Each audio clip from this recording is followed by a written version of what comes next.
Welcome to my channel drive with Shampa. আজকে আমি বলবো নতুন ড্রাইভারদের খুব কমন 6টা মিস্টেক, যেগুলো তারা খুব করে থাকেন এবং যে মিস্টেকগুলোর জন্য তাদের বিভিন্ন ভুলভ্রান্তি হয়ে বিভিন্ন প্যানিক সিচুয়েশনে পড়ে যেতে হয়। তো ফার্স্ট মিস্টেক হচ্ছে ড্রাইভিং সিটকে ভালোভাবে অ্যাডজাস্ট না করে ড্রাইভিং করতে শুরু করা। ড্রাইভিং সিটটাকে যদি আপনি ঠিকভাবে অ্যাডজাস্ট না করেন, মানে অ্যাকর্ডিং টু ইউর হাইট আপনাকে ড্রাইভিং সিটটাকে ফার্স্টে অ্যাডজাস্ট করতে হবে। আমি আমার প্রথম ভিডিওতেই সব দেখিয়েছি যে কিভাবে ড্রাইভিং সিটটাকে আপনারা অ্যাডজাস্ট করবেন। সেইভাবে অ্যাডজাস্ট যদি আপনি না করেন, তাহলে প্রথম কথা, যে 3টে পেডালস রয়েছে আমাদের পায়ের কাছে, ক্লাচ, ব্রেক এবং অ্যাক্সিলারেটর, সেইগুলোর কাছে পা ঠিক মতন ভাবে যাবে না এবং ঠিকভাবে না গেলে আপনি সেগুলোকে ভালোভাবে কন্ট্রোল করতে পারবেন না। আপনার পা ব্যথা হতে শুরু করবে, আপনার শরীরে ডিসকমফোর্ট হবে, ফলে আপনি খুব তাড়াতাড়ি পরিশ্রম হয়ে যাবেন, মানে পরিশ্রান্ত হয়ে যাবেন, গাড়ি চালাতে পারবেন না বেশিক্ষণ। তারপরে আপনার স্টিয়ারিংয়েও হাত ঠিকঠাক মতন পৌঁছবে না। আপনি যদি বেশি সামনে চলে যান তাহলে স্টিয়ারিং আপনার বডির খুব কাছে চলে আসবে, বেশি দূরে চলে গেলে স্টিয়ারিং পর্যন্ত আপনার হাত গিয়ে ঠিকভাবে পৌঁছবে না, ফলে স্টিয়ারিং কাটাতে আপনার অসুবিধে হবে। তো এইটা হচ্ছে ফার্স্ট মিস্টেক। সেকেন্ড মিস্টেক হচ্ছে সিট বেল্ট না পরা। সিট বেল্ট না পরে কখনোই ড্রাইভিং করবেন না। সিট বেল্টের বিষয়ে আমার চ্যানেলে একটা ভিডিও দেওয়া রয়েছে যে কেন সিট বেল্টটা পরতে হয়। অবশ্যই সিট বেল্ট পরে নেবেন ড্রাইভিং শুরু করার আগে। থার্ড মিস্টেক যেটা, সেটা হচ্ছে মিরারগুলোকে অ্যাডজাস্ট না করে ড্রাইভিং শুরু করা। এই যে আপনার IRVM এবং ORVM গুলো আছে, এইগুলোকে ঠিকভাবে যদি অ্যাডজাস্ট না করেন, তাহলে কি হবে, তাহলে যখন আপনি গাড়ি চালাবেন তখন আপনার দেখতে অসুবিধে হবে। আপনার সাইডে কে আছে, মানে আপনার পেছনে কে আছে, আপনাকে কে ওভারটেক করতে চাইছে, কোনখানে আপনি গাড়ি দাঁড় করাবেন, কোন পজিশনে আপনাকে চলতে হবে, রাস্তার কোন জায়গা দিয়ে, এগুলো আপনি বুঝতে পারবেন না। তো সুতরাং ভালোভাবে মিরারগুলোকে অ্যাডজাস্ট করে নেবেন। মিরার অ্যাডজাস্টমেন্টেরও একটা সেপারেট ভিডিও আমার চ্যানেলে দেওয়া রয়েছে প্লেলিস্টে, সেটা আপনারা দেখে নেবেন যে কিভাবে আপনারা মিরার অ্যাডজাস্ট করবেন। তো আর 4 নম্বর মিস্টেক হচ্ছে, যখন আপনারা গাড়ি চালানো শুরু করেন তখন হচ্ছে, দেখুন প্রথমে কি করতে হয়। প্রথমে আমি এখানে যেহেতু দাঁড়িয়ে আছি, আমার গাড়ি এখন নিউট্রালে রয়েছে, নিউট্রাল গিয়ার দেওয়া রয়েছে এবং হ্যান্ড ব্রেকটা তোলা রয়েছে।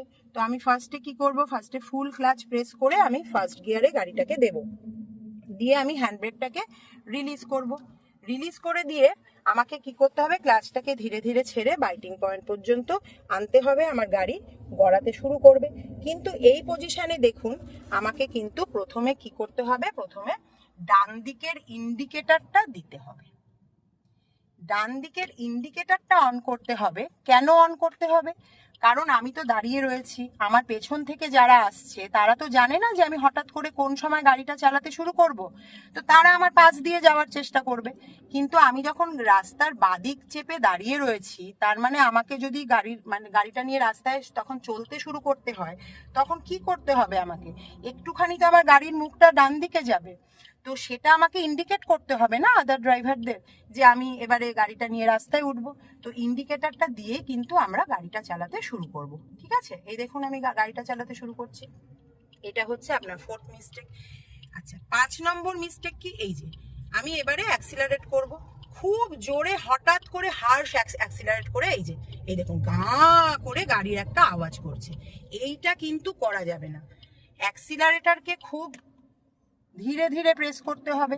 কিভাবে পেডালগুলোকে আপনারা প্রেস করবেন সেটা আমি দেখিয়ে দিয়েছি আমার ক্লাচ ব্রেক অ্যাক্সিলারেটরের যে ভিডিও রয়েছে, সেটা যদি আপনারা না দেখে থাকেন অবশ্যই দেখবেন। কোন পজিশনে পা রাখবেন, কিভাবে এগুলোকে কন্ট্রোল করবেন 3টে পেডালকে, সেটা ঠিকভাবে আপনাকে কন্ট্রোল করতে হবে। আরেকটা মিস্টেকও তারা করেন, সেটা হচ্ছে 5 নম্বর ভুল।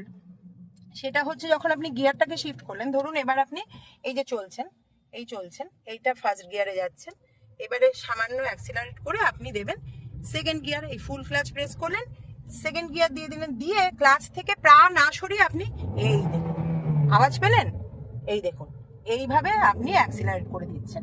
ক্লাচ থেকে পাটা না সরিয়ে আপনি যদি অ্যাক্সিলারেট করে দেন, তাহলে কি হবে, গাড়ির RPMটা বেড়ে যাবে, কিন্তু আপনার ক্লাচ ছাড়া হয়নি, ফলে গাড়ির ইঞ্জিন কিন্তু কাঁদতে শুরু করবে, গা করে আওয়াজ হবে। এইটা করা যাবে না, ঠিক আছে। আরেকটা হচ্ছে, যখন আপনারা থামবেন তখন আগে থেকে ব্রেকটাকে দুম করে মেরে দেবেন না। ব্রেকটাকে ধীরে ধীরেই, দেখুন আমি থামবো, আমি ধীরে ধীরে প্রেস করছি, গাড়ির স্পিড অনেকটা কমে এলো, আরপিএম মোটামুটি 1000-এর তলায় চলে গেল। ফুল ক্লাচ প্রেস করলাম, ব্রেকটাকে আরেকটু প্রেস করলাম, গাড়ি স্মুথলি আমার দাঁড়িয়ে গেল। ঠিক আছে, দাঁড়িয়ে যাওয়ার পরে আপনারা করে দেবেন নিউট্রাল গিয়ার এবং হ্যান্ড ব্রেকটাকে অন করে দেবেন। বোঝা গেল? এইভাবে আপনারা গাড়ি চালাবেন, এই ভুলগুলো করবেন না। অর্থাৎ গাড়ি চালাবার আগে কি কি করবেন আবার বলছি, সিট অ্যাডজাস্ট করে নেবেন, মিরার অ্যাডজাস্ট করে নেবেন, সিট বেল্ট পরবেন। তারপরে যখন আপনি চালাতে শুরু করবেন, মানে রাস্তার বাদিক থেকে যখন আপনি প্রথম গাড়িটা নিয়ে রাস্তায় উঠবেন, ইন্ডিকেটর দেবেন যাতে অন্য গাড়িরা বুঝতে পারে আপনার মুভমেন্ট। তারপরে আপনি যখন চালাতে শুরু করবেন, হঠাৎ করে হার্শ অ্যাক্সিলারেট করে দেবেন না, অ্যাক্সিলারেটার ধীরে ধীরে প্রেস করবেন।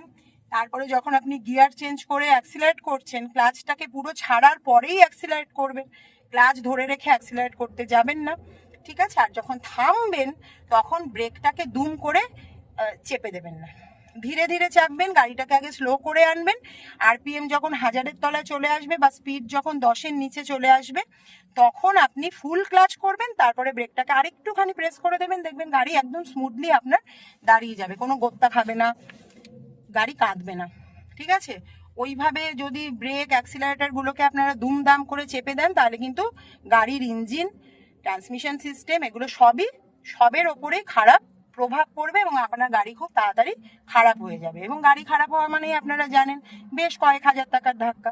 তো এই ভুলভাল ড্রাইভিং প্র্যাকটিসের জন্য এগুলো হয়, অ্যাক্সিডেন্টও হয় সমস্ত ভুলভাল ড্রাইভিং প্র্যাকটিসের জন্য। এইগুলোকে আগে শুধরোবেন, শুধরে তারপরে গাড়ি চালানো শুরু করবেন, গাড়ি চালাবেন। তো ঠিক আছে, এগুলো নিয়ে যদি আপনাদের কোনো কোয়ারিজ থাকে অবশ্যই আমাকে কমেন্টের মাধ্যমে জানাতে ভুলবেন না। আজকের ভিডিওটা এখানেই শেষ করছি, টাটা।